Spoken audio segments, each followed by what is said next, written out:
What's up, ladies and gentlemen? Michael from the Lakey, and we are doing a unpopular MMA opinions, formerly known as MMA Hot Takes, episode 3. Now, a really hardcore fan of ours, which is interesting because we only really got 154 subscribers. Get that subscribe count up. But anyway, a really hardcore fan actually sent me a Twitter post from the Weasel in about April asking people for their unpopular opinions and asked us to take a look at them and see if we agree with some of these takes. First of all, I just want to say that I really do enjoy the Weasel's content and I really like his takes on stuff. But this isn't the Weasel's takes. These are fans of the Weasel's takes. So I just want to get that out of the way. All right, here's one. DC has a stronger argument to being the GOAT than Jones. I think this is stupid if you're looking at pure accomplishments. Practically anybody, even I would say GSP, might have less of a claim to being a GOAT than Jones.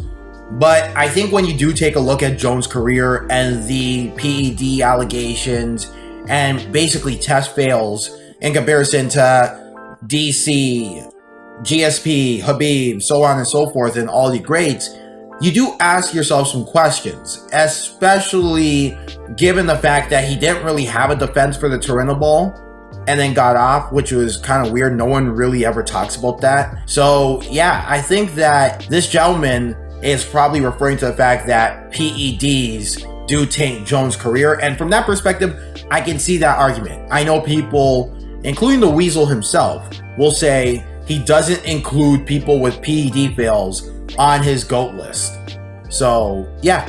Okay, this gentleman says a good one. Late stoppages are better than early stoppages because the fighter should be held responsible for not tapping when they should be tapping, even to strikes. So here's the thing. I think there is a stigma with the fact that if you do tap to strikes, you're a quitter amongst the MMA community. As much as we rag on boxing fans for saying when you tap, you're a quitter, we do still have that stigma when it comes to A, tapping the pressure, which I completely agree with sometimes, and B, tapping the strikes. But you should protect yourself. And one of the things of protecting yourself is tapping the strikes. So I would say that this gentleman or lady has a leg to stand on, but I wouldn't necessarily blame the fighter for, trying to get themselves back in it, even when it seems like all hope is lost. So yeah, it's an interesting one. I don't hate it. I really don't. Another interesting one, which is why I really like this channel, the fans too are quite knowledgeable. Henry Cejudo hasn't done enough to be considered one of the greatest MMA fighters ever. It's an interesting one because I disagree, but I'm not necessarily mad at it. And I'll tell you why. I really do value title defenses, and I do value staying on top of the mountain for a period of time, which is why I really do think Demetrius Johnson deserves to be on that pantheon of top 5 fighters. But I don't necessarily think that Henry Cejudo is all the way down at number 25 or something. No, I think he's one of the absolute top 10 guys to ever grace the sport. You really think about it, he beat TJ Dillashaw, who was on the rise and nearly beat Dominic Cruz. He beat Demetrius Johnson, as chintzy as it was, and I'll admit it was chintzy. It was close enough that no one really talks about it as an all-time robbery. And, he beat the brakes off of Marlon Moraes when Marlon Moraes was still magic Marlon Moraes. So he has done things where you say to yourself, this is definitely a guy who deserves to be among the top 10 of all time. But he doesn't defend the title. He did take the easy way out of fighting Dominic Cruz, and I know people don't like to hear that, but unfortunately Dominic Cruz didn't fight for a long time. And yeah, I think there are some blemishes that you can point to where you can say, well, wait a second, is he one of the best though? So for me, I would say not top 5, but definitely top 10. All right, this one, I don't know. Unpopular opinion, Chuck versus Vanderlei was overrated. My mentions are about to be on fire. I mean, okay, I don't think anyone's under any illusions what this fight was. This fight was a fight where two guys were past the prime or past the expiration date of when they should have had this fight, but it was a love letter to MMA, and these guys fought their ass off, right? They fought as hard as they could, and it was, you know, a very fun fight. By no means was this the most tactically skilled fight, even for its time, but it was definitely a fun fight where guys were getting after it. And I think the one thing about MMA as opposed to boxing or even some Muay Thai fights is when guys display heart and love and care into a fight, it really does shine through. And I think this is why MMA is kind of taking the world by storm, is that you take a look at some of the best fights, they're not the ones that are the most tactically skilled. They're the ones where guys' hearts really shine. Forrest versus Stephen Bonner won.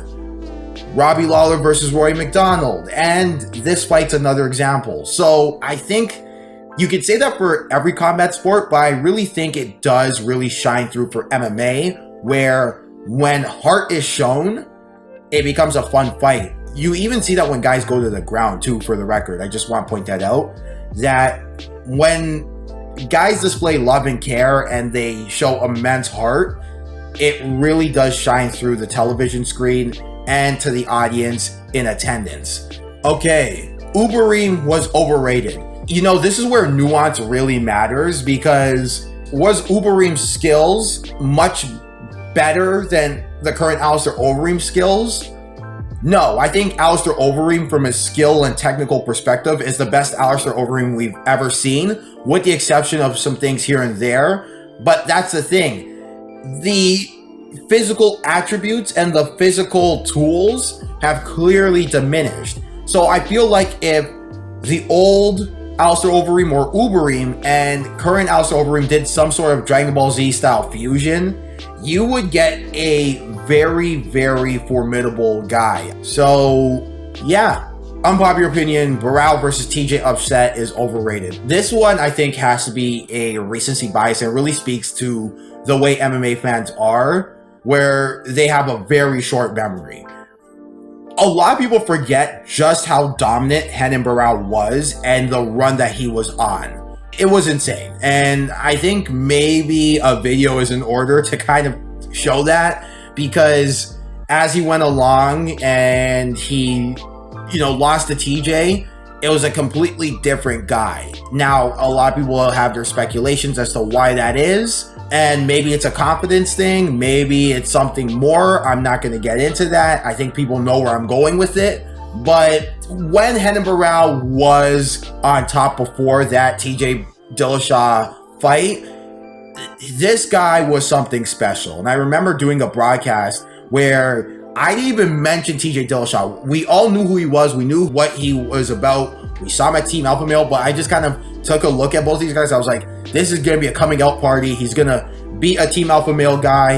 And then when Dominic Cruz decides to come back, or even Cody Garbrandt, watch out, this is going to make money for the bantamweight division. And that didn't happen. Renan Barao got the brakes beaten off of him because TJ just went to another level. It was the first time, I think, either the first time or kind of the first big fight we saw TJ Dillashaw adopt a new style where his movement was the number one thing, and he kind of abandoned going to the wrestling as much as he used to in his past fights. So yeah, I think this one is completely unfounded and just not nearly, you know, the opinion that you should have if you're a long MMA historian. Okay, this one isn't an unpopular opinion, but I wanted to bring it up because it's something that I think needs to be said.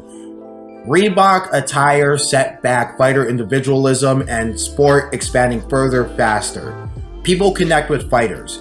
Imagine Colby walking out to use Kurt Angle theme wearing what he wants. How about Izzy and his flair for style and pageantry? Hate the Reebok uniforms. Yeah, and someone says, I think this is a popular opinion. Yeah, it's a very popular opinion. I would even go as far as to say that I truly believe that fighter money was lost because of the Reebok deal. not just because of the sponsorship money, although that's obvious, but because it took away a fighter's ability to stand out. Maybe people say that I make too much a big deal at fighters having their own little style with their shorts, but it mattered. It really did matter back in the day. Rich Franklin said like 3 words. You know, up until Rich Franklin did a TED Talk, I didn't even know how Rich Franklin sounded. But you know what I did remember from Rich Franklin? His pink and brown shorts. So, you know, I think that matters. Holloway, Aldo, Cruz, Tony, Colby, Woodley, and Whitaker will never see gold again in their careers. All right, let's start with Holloway. Holloway, I think it's very possible he could. You know, again, I think he won the second fight. I've mentioned in past videos, I thought he won the second fight versus Volkanovski, but he didn't win, according to the judges' scorecards. So he's got to build himself back up. He's got to go back up the mountain. And I think that one good performance, or even if Holloway gets taken to the limit by Calvin Kattar, but he wins the fight and Brian Ortega beats Volkanovski, Ortega versus Holloway 2 is very possible as the next fight. I think even if Holloway, let's say Holloway beats the brakes off of Kattar, I think Dana White, just due to the fact that Max Holloway does have mainstream appeal, will give Holloway the title shot over Zabit or a Yair, for example. But, you know, obviously if we're going by what should happen, Holloway would have to fight probably 2 more times before getting a title shot, just due to the fact that Zabit versus Yair is probably the title eliminator. Aldo, yeah, Aldo's done. Cruz is done. Tony, yeah.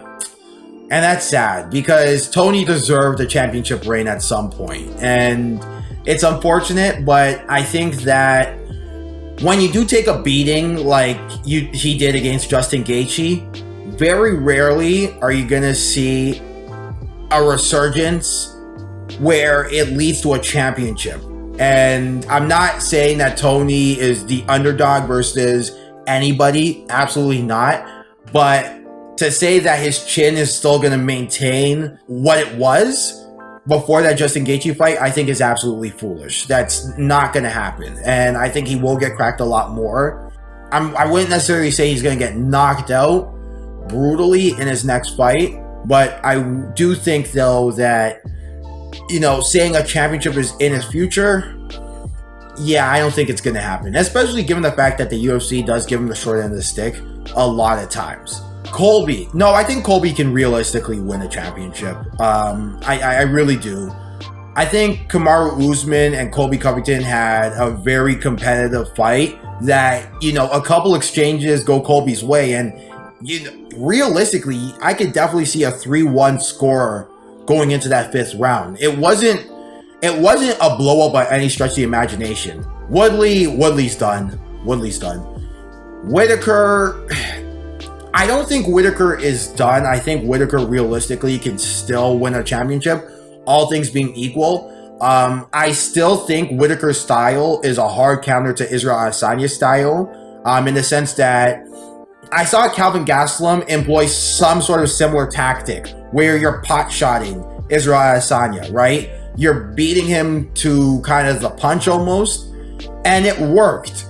And I think Whitaker has that in him, but he also has a comprehensive feint game, something that Calvin Gastelum just doesn't have, that I think can cause a lot of issues for Israel Adesanya and his timing. Add the fact that I think Israel Adesanya's head movement, while good, is not what Anderson Silva's head movement was in his prime, and I really truly believe that. And I think Whitaker can realistically beat Israel Adesanya if he comes in with the right mentality and the right game plan. Where I do think Whitaker is done, though, is that Israel Adesanya's got to move on, right? He already beat him, and we're in the era of fighters don't get rematches, especially if they're at the top. And, you know, Jones versus Izzy is big money. And the first step to doing that is Izzy's got to win the light heavyweight championship. That's just the way it's got to go, unfortunately. So the UFC is going to go that way.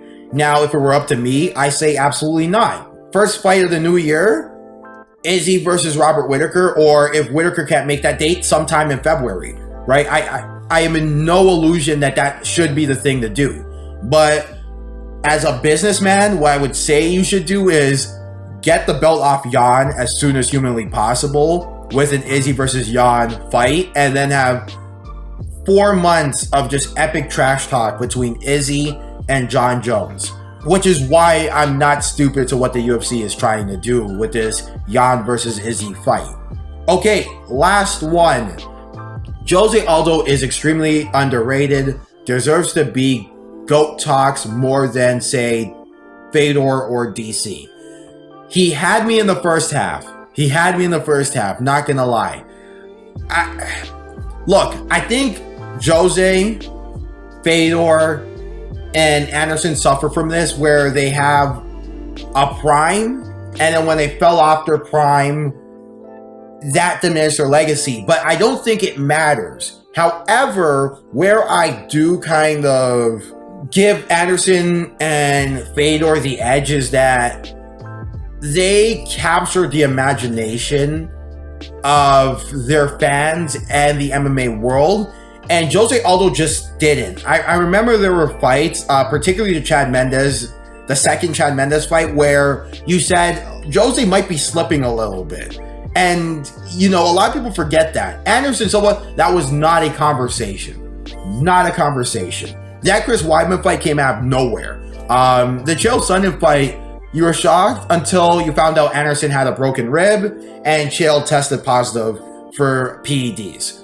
So I don't know if I would say he deserves it over somebody else, but what I will say though is Jose Aldo definitely deserves a conversation in being at the top 10. He does.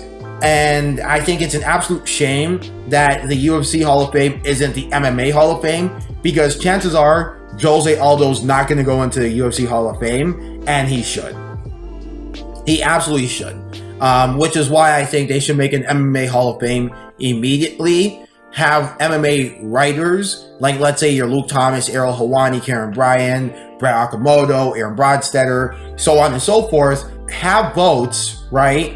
And, you know, get guys into that Hall of Fame, because there's a lot of guys who aren't in the Hall of Fame who should be.